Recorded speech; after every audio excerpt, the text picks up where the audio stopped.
Оқиға ар-ұяты бар әлемдік деңгейдегі ұры ретінде танылған Харлан Бэнкс туралы басталады. Ол ірі қарақшыларды шебер жүзеге асырып, ұрлаған ақшасының көп бөлігін қайырымдылыққа беріп отырады. Бір түні бұл есірткі сатушының пәтеріне кіріп, жасырын сейфтің кодын бұзады. Ақшаны жинап жатқан сәтінде кенеттен басқа бір топ қарулы ұрылар оны қоршап, ақшаны талап етеді. «Ауыр жұмысты істегеніңе рахмет, мені байқап қойдың иә» дейді. Бір сәттің ішінде Бэнкс олардың бәрін жайратып салып, қашып кетеді.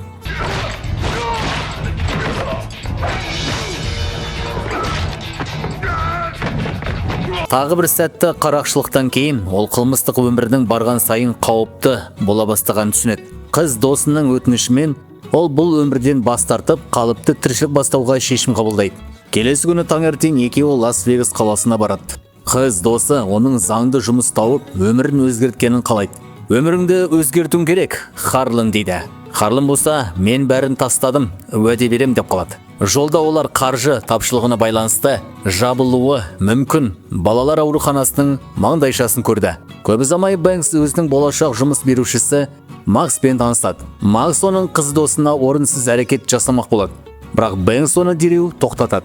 Сол түні Харлан жаңа жұмысына кіріседі. Ол казинодан ақша жинайтын брондалған жүк көлігін жүргізуі тиіс болады. Харлан, сақ бол, көзіңді ашып жүр дейді. Бастапқыда бәрі заңды жұмыс сияқты көрінді. Алайда оның серіктесі Бруно кенеттен екі күзетшіні атып тастайды. Оның сатқындығы қанды атысқа, артынша Лас-Вегас көшелері мен жоғары жылдамдықтағы қуғынға ұласады. Бэнкс көлікті тоқтатуға тырысады, бірақ Бруно оны қарумен қорқытып, айдауды жалғастыруға мәжбүрлейді. «Тоқтасаң, өлесің» дейді. Полиция жақындаған сайын Бэнкс бірнеше патруль көлігін соғып кетеді. Соңғы соқтығыс кезінде ол басқаруды жоғалтады. Хочешь от них оторваться?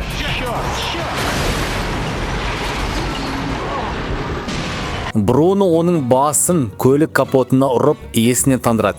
Ауыр жарақаттарына қарамастан Бэнкс көлікті жол жиегіне бұрып үлгереді. Ол Бруноны шығарып тастап, ұрланған 20 миллион долларды жасырын жерге тығып, қан жоғалтудан есінен танып құлайды. Бэнкс тұтқындалады және ақшаның қайда екенін білетін жалғыз адамға айналады. Кейін федералды агент Сондерс пен Рэйчел Нолс одан жауап алады. 20 миллион доллары бар жүк көлігі жоғалып кетті дейді. Бэнкс амнезияға ұшыраған айтып, ештеңе есінде жоқ екенін алға тартады. Тек жұмыс берушісі Макс қана бірдеңе білуі мүмкін екенін меңзейді. Агенттер Макстың серіктестері тарапынан өлтірілгенін, ал Бруноның ауруханада ауыр халде жатқан хабарлайды.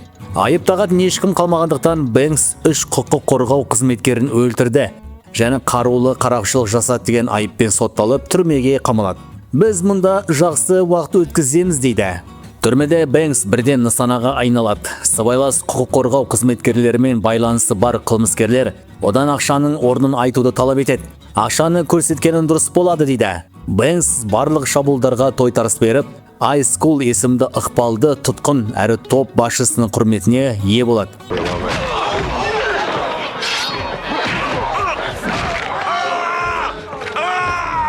Екеуі одақтасады. Бірнеше күннен кейін Бэнкс Бруноның сол түрмеге ауыстырылғанын біліп, қаттан қалады. Ашуға булыққан ол, оны кір жуатын бөлмеде бетпе-бет кездестіреді. Бруно жасырын пышақ алып шығып, ақшаның орнын талап етеді. «Ақша қайда, айтпастан жүрегіңді суырып алам» дейді. Қақтығыс барысында Бэнкс Макстың тірі екенін және оны сыбайлас полицейлер қорғап жүргенін біледі.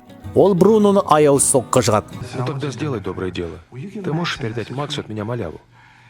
Без проблем. Кейін Бэнкс Ice School'ға қарсылас испандық топтың оны өлтіру жоспар бар екенін ескертеді. Өмірін сақтап қалған үшін алғыс білдірген Ice School оған толық сенім артып, қашуға көмектесуге шешім қабылдайды. Сыртағы байланыстарын пайдаланып, тіпті тікұшаққа қол жеткізіп түрмеден қашу жоспарын ұйымдастырады. Түрме ішінде үлкен бүлік шығарып, күзетшілердің назарын басқа жаққа аударған сәтте екеуі қашып кетеді. Енді іздеуде жүрген Бэнкс пен Ice School оны жалған айыппен соттаған жемқор шенеуніктерден кек алып, ұрланған ақшаны қайтару үшін бірігеді. Алдымен олар қару алу үшін жергілікті қылмыс басшысына барады. Кейін Макстың адамдарын іздей бастайды. Вот это да. «Сен кімсің өзі?» дейді. Мұны жеңіл жолмен де, қиын жолмен де шешуге болады деп жауап береді. Бірі сөйлеуден бас тартады, бірақ қатты соққыдан кейін жасырынатын орнын айтып береді. Бэнкс оны сол жерде атып тастайды. Осы ақпаратпен қаруланған Бэкс пен Айскул көрсетілген мекен-жайға шабуыл жасайды. Олар ішке кірмей тұрып ақшаны іздеп келген Қытай мафиясы пайда болады. Екі топ бір-біріне оқ жаудырып, қанды қақтығыс басталады. Осы аласапыранды тиімді пайдаланған Бэнкс шайқасқа араласып, топ басшысын жеңіп, Макстың қайда екенін талап етеді. Тоқта, сен кімсің? Мұнда не үшін келгенімді білмейсің ғой дейді. Сонда мен куәгер қалдырмаймын дейді. Қақтығыс Айскул бар оқпен оның басына атып нүкте қояды. Басқа із қалмаған соң Бэнкс детектив Ноллеспен хабарласып кездесуді сұрайды. Олар қала орталығында жолығады. Бэнкс Макстың тірі екенін және оны полиция ішіндегі ықпалды адамдар қорғап отырғанын айтады. У Макса друзья где-то наверху, в ваших службах. Что ты имеешь в виду? Что Макс связан с Сондерсом? Ты шутишь? Бұл Ноллеске ресми түрде берілген Макс өлтірілді деген ақпаратқа қайшы келеді. Алайда Ноллес байқамай агент Сондерс олардың әңгімесін тыңдап отырады. Ол Ноллесті қылмыскерлерге көмектесті деп айыптап, істен шеттетеді. Соған қарамастан Ноллес тергеуді өз бетімен жалғастырады. Зерттеу барысында ол Макстың федералды информатор болғанын, ал оның кураторы Сондерстің өз екенін анықтайды. Шындықты әшкерелеуге бел буған Ноллес Сондерспен бетпе-бет кездеседі. Бірақ ол араласса өлтіретінін айтып қорқытады. Ноллес шегінбей Бэнкспен байланысып, Макстың жасырынатын жерін береді. Ол Бэнкспен Максты өлтірмей, әділ сотқа тапсыруын өтінеді. Бэнкс уәде береді. Бэнкс зәулім үйге шабуыл жасап, күзетшілерді жеңіп ішке кіреді.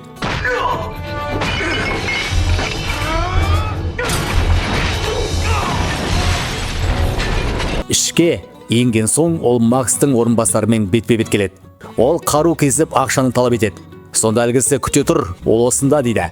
Бэнкс оны жойқын соққымен құлатып, телефон алып, Сондерске қоңырау шалады. Егер ақшаны қаласа, өз таңдаған жеріне келуін талап етеді. Көп ұзамай Бэнкс Макспен тікелей бетпе-бет кездеседі. Макс әлі де менмендік танытады. Біз сені жоя алмаймыз, жаңа бастамаға шейік дейді. Бірақ Бэнкс сөзге уақыт жоғалтпайды. Қалған күзетшілерді атып, Макс қашпақ болған тікұшақты жояды. Осылайша ол есеп айырысады. Келесі күні таңертең жараланған орынбасар өз адамдарымен ақшаны алуға келеді. Дәл сол сәтте Бэнкстің хабарынан кейін ФБР агенті Ноллесті жетеді. Алайда ол әрекет етпей тұрып, Сондерс келіп Ноллесті кепілге алады. Тағы да бір қызу атыс басталады. Аласапыранда Айскулдың қолына оқ тиеді. Сондерс Ноллесті өлтірмек болған сәтте Бэнкс оның басынан бір оқпен атып түсіреді. Тыныштық орнаған соң Бэнкс жараланған Айскулға көмектесіп, шеуі ғимарат жарылар алдында әрең шығып үлгереді. Кейін жасырылған ақшаны қайтарып алған соң Бэнкс Айскулға өз үлесін береді. Ол өз қылмыстық өткендегі сатқындықтар тізбегі жайлы ойға шомады. Күнәсін өтеуге ұмтылған ол қалған ақшаны балалар ауруханасын қайта ашуға жұмсайды. Оқиға Бэнкстің жас науқастардың бірімен жылы сәт бөлісумен аяқталады. Бұл оның болашағын жарқын, үмітке толы жаңа өмір қадам басқанын меңзейді. Осындай драмаларды көру үшін каналымызға жазылып, бейнеге лайк басуды ұмытпаңыздар. Бұл арнаның дамуына үлкен көмегін тигізеді.